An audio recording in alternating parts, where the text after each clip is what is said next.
শিশুদের speech therapy কখন দরকার হয়? দেশজুড়ে শিশুদের ভাষা ও কথা বলার বিকাশ নিয়ে সচেতনতা বাড়ছে। বিশেষজ্ঞরা বলছেন, তো শিশুর জন্মের 6 মাসের মধ্যে একটা শিশু সে তার নিজের নাম শুনলে সে রেসপন্স করে বা সেই দিকে তাকায়। সময় মতো সঠিক থেরাপি না পেলে ভবিষ্যতে অনেক শিশু যোগাযোগ বঞ্চিত হয়ে পড়তে পারে।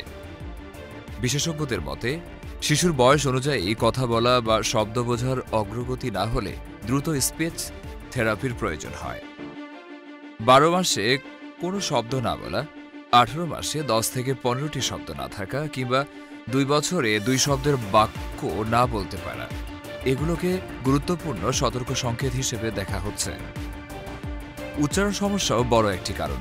অনেক শিশু ক, গ, র বা স ঠিকভাবে বলতে না পারলে তাদের স্কুলে বা সামাজিক পরিবেশে যোগাযোগ সমস্যা দেখা দেয়।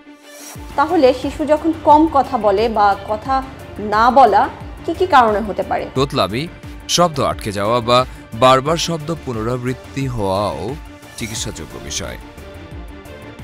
ভাষা বোঝার সমস্যা থাকলেও থেরাপির প্রয়োজন হয়, যেমন সহজ নির্দেশ না বুঝতে পারা, চোখে চোখ রেখে কথা বলতে না যাওয়া, অন্যের সঙ্গে যোগাযোগ এড়িয়ে চলা। এ ধরনের আচরণ অটিজম বা অন্যান্য বিকাশগত সমস্যার ইঙ্গিত হতে পারে। বিশেষজ্ঞদের পরামর্শ, শিশুর মধ্যে এই ধরনের লক্ষণ দেখা দিলে সময় নষ্ট না করে দ্রুত স্পিচ থেরাপিস্টের সঙ্গে যোগাযোগ করা উচিত।